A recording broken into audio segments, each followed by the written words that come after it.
Dentro da graduação, né, tive várias experiências, como todo mundo, né? E uma primeira coisa que eu queria mostrar para vocês é o sistema de ensino que a gente tinha, mas não o sistema de ensino como um todo. O sistema principalmente de avaliação, que era muito interessante. Até que já nessa época eu supus que não ia durar muito. Realmente não durou, mas ele era excelente.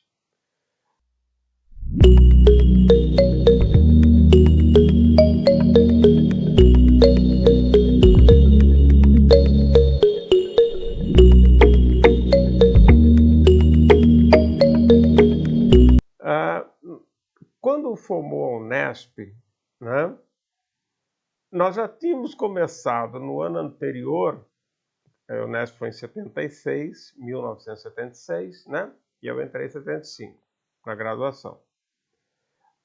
Já tinha, né, uma mudança, que era uma mudança saindo do sistema anual para o sistema de créditos. O sistema anual era assim, você fazia o ano todo. Se reprovava, você tinha que fazer o ano todo de novo, até no que você eventualmente tinha passado. E no sistema de crédito, já não era mais anual, era semestral, isso existe até hoje, né?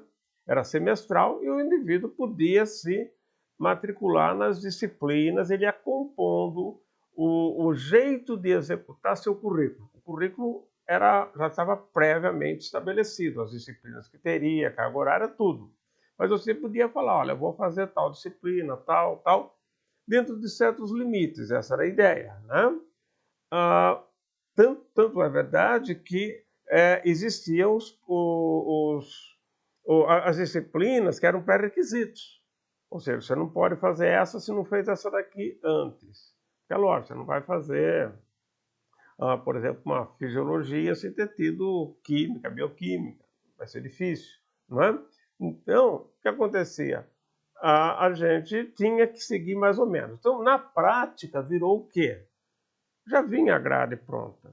E você se matriculava naquelas disciplinas. Mas, se quisesse, alguns alunos faziam, né? Podia, ó, não vou me matricular nesta. Vou me matricular, faço ela depois. Se tivesse espaço, porque o calendário era bem apertado. Nós tínhamos, quando tinha 4 horas de aula na semana, era muito. Então, normalmente, era 36 horas de aula, né? E muitas aulas em sala de aula mesmo, laboratórios, mas enfim, que presencial tinha que estar lá, né? Então, esse era o sistema. Ok, mas não é bem disso que eu vou falar. Quando começa a Unesp, ela aproveita esse sistema, tá certo? Ou seja, eles não mexeram nessas estruturas, aproveita. Então, isso daí é uma coisa já da FCNBB.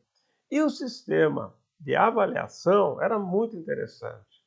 Ele chamava RER, R-E-R, Regime Especial de Recuperação. Tá? Era um regime, né, de recuperação, não se falava só regime de recuperação na época, né, que era o seguinte: o aluno fez o semestre, que era o semestral, né? O aluno fez o semestre numa disciplina e foi reprovado, não passou na disciplina. Quando termina o primeiro semestre, nós temos julho de férias. E quando termina o segundo semestre, nós temos uma parte de dezembro e janeiro. E era exatamente nessas férias que era feita a recuperação. E como que era a recuperação? O professor, e era o professor mesmo, professora, né? Não era o pós-graduando, nem pós-graduação tinha na época, eram os professores que tinham que estabelecer um sistema de recuperação. Mas era para recuperar. Então virava um mini curso da disciplina, inclusive com aulas práticas em alguns casos, né? E você fazia, e no final disso, ao longo disso, você tinha que ser aprovado. Se você fosse aprovado nesse mini curso, que era uma síntese da disciplina, você era considerado aprovado na disciplina. Eu lembro que em física, a minha classe, que nós tínhamos 40 alunos, 22 ou 23, alguma coisa assim, foram reprovados em física. Eu também, obviamente. E aí, então, isso foi no segundo semestre, né?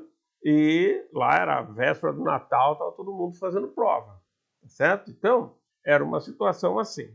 Eu já peguei reprova no primeiro semestre, como eu peguei praticamente todos, né? E o que que acontece? A hora que você vai para fazer essa recuperação, podia ter um aluno, podia ter dois, o número de alunos que ficaram na disciplina, certo? Ah, o professor deixou um aluno, ele vai ter que fazer isso daí. E os professores faziam. Teve uma disciplina que eu fiquei sozinho, certo? Eu sempre gostava de ser, né, sozinho, então aproveitava. E foi anatomia. Só eu ia lá. Eu tinha que ir toda quarta-feira, ao longo do período de recuperação, era um mês. Então, eu ia lá e tal, depois o professor fazendo provas, picadas, as várias coisas e tal. No fim, passei com 5 bola, porque eu não conseguia guardar aqueles nomes, né? Nome de músculo, de tudo que é músculo, nome de todas as entranças que tem no osso, as partes do osso, tudo bem, mas, né? Há um forame não sei o que, um forame não sei o que lá, no crânio, não sei o que. Era complicado, né? E eu sou péssimo para guardar, e para mim, se não tem um sentido, e eu não conseguia ver o sentido, né? Por que que chama isso? Por que que chama aquilo? Se fosse ver isso, né? Talvez fosse muito mais difícil. Então, isso foi difícil para mim, mas passei com 5 bolas, passei ok. Ah, então, veja, esse era um sistema que eles davam aulas. Gente, o que a gente aprendia, essa que eu fiquei sozinho, não, né? Mas aí dependeu só de mim. Mas normalmente, estando com outras pessoas junto, um estimula o outro, estuda em grupo, e o pessoal saía, ia para casa, estudava em casa, né? Porque era nas férias. Ah, perdi as férias? Sim, perdi as férias. Ué, você não passou? Ainda vai querer ter férias? Para depois começar no outro semestre? É muito, né? Então, você não fez na hora que tinha que fazer, e não é que a gente não passou porque não tinha competência, porque saía no meio da aula, faltava às vezes, aquela história como muito aluno faz, né? Esquecendo que está sendo sustentado pelo sistema público, pelo governo, por dinheiro que vem da população, né? Via governo. Então, todo custo que a universidade tem, uma parte dele tem a ver com o ensino. E essa parte do ensino, uma parte dela tem a ver com o aluno. Quer dizer, olha, eu preciso disso, ok. Então, se o aluno não vem, certo? É um negócio complicado. Mas eu não tinha essa consciência na época, tá? Então, veja, esse sistema era fantástico, porque o que a gente aprendia, sabe? Na recuperação. E realmente recuperava. Recuperava, porque não era assim, ó, dá as páginas do livro, você vai ler, vem fazer prova aqui no dia tal. Só que é lógico, na época, eu não era muito esperto, mas na época eu comentava com meus colegas, isso aqui não vai durar muito tempo. Esse sistema de recuperação não vai. Os professores não vão querer ficar perdendo as férias deles, né? E acabava acontecendo isso. Muitos não tiravam férias naquele mês e tal, tudo bem, mas era o que acontecia. Eles não precisavam ficar a férias inteira. Podia ficar, vou fazer a recuperação de uma semana ou de 2 semanas, mas tinha que recuperar. E ninguém naquela época ia ficar passando assim, né, a toque de caixa. Não, né? Então esse sistema foi muito bom porque recuperava. Se a proposta é recuperar, então tem que recuperar o aluno. Não é simplesmente falar, estuda de novo e vem fazer a prova. Tá, ele tem uma chance de se recuperar. Mas o pressuposto ali era não, o professor vai recuperar esses alunos. Esses alunos precisam do amparo do professor, tá?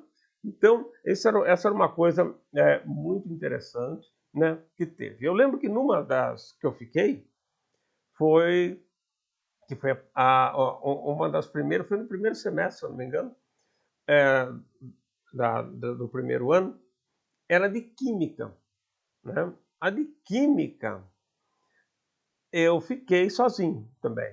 Ah, foram duas então que eu fiquei sozinho. A de química eu fiquei sozinho.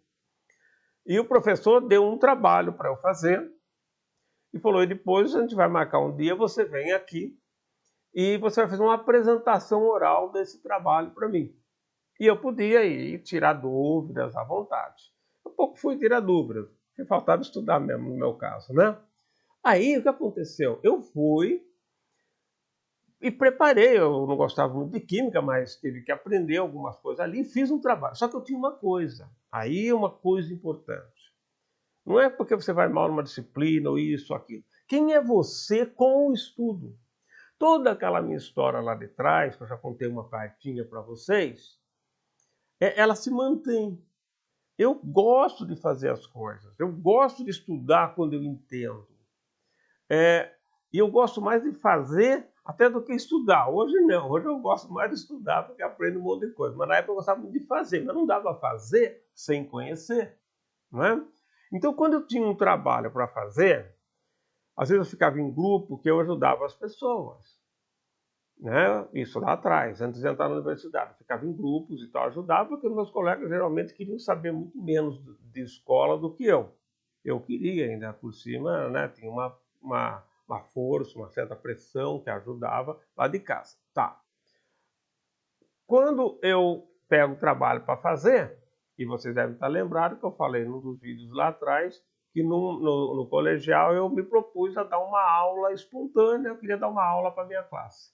E o professor deixou, então. E essa vez foi uma aula que eu tive que dar para esse professor, entregando o trabalho por escrito. Tá? E eu fiz o trabalho, peguei livros e fui ver aqui, ver ali, montei e dei a aula. E a aula eu expliquei direitinho, porque eu só pus o trabalho que eu estava entendendo, que eu não entendia como é que eu ia pôr lá. Eu não lembro o tema, mas eram várias páginas e tal, né? Tudo à mão, porque naquela época eu não tinha nem computador e eu não tinha máquina de escrever. Então, veja, o professor gostou muito, ele deu 10 para mim. Então eu passei com 10 no final das contas. Ou seja, recuperou? Recuperou. Dentro daqueles conceitos que ele julgou necessário eu conhecer, recuperou. E eu dei a aula, eu consegui me expressar. Tá? Eu gostava de falar de coisa que eu não entendia. Quando eu estudava, às vezes dava grandes debates, eu debatia. Já aconteceu até uma vez que eu acho que eu estava errado. E eu consegui fazer todo mundo se convencer de que era aquilo. Eu falei, depois, lá na frente, eu fui perceber, já depois de ter terminado a graduação, eu falei, nossa, acho que foi isso mesmo, eu devia estar errado. Né? Então, esse era um gosto que eu tinha, que isso casa com o querer ser cientista.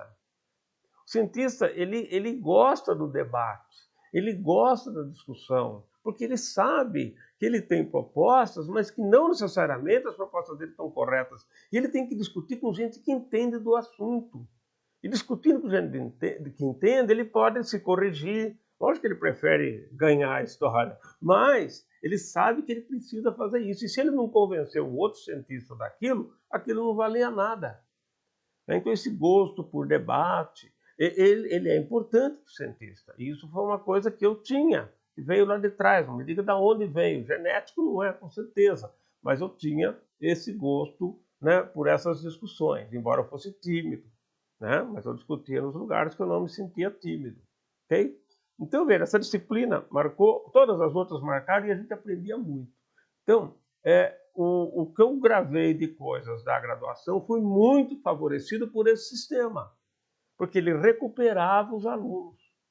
Isso facilitava para o ano seguinte, para o semestre seguinte, porque o ensino ele vai precisando do que está lá atrás. Né? Como ele precisa do que está lá atrás, não tem alternativa. Tá certo? Então, vamos ficar hoje com esse aspecto apenas aqui. Eu vou falar mais coisas da minha graduação, né? Algumas ensino, mas a grande maioria é ligada à pesquisa, para chegar a entender onde é que a filosofia entrou nessa história, como é que eu fui gostar de redação científica, por que essa coisa, e tem toda uma história, vocês vão conhecer as ideias, o que se passava com o meu orientador, foi uma pessoa muito marcante na minha vida, tá ok? Então, gente, por hoje é só, ficamos por aí. Até a próxima!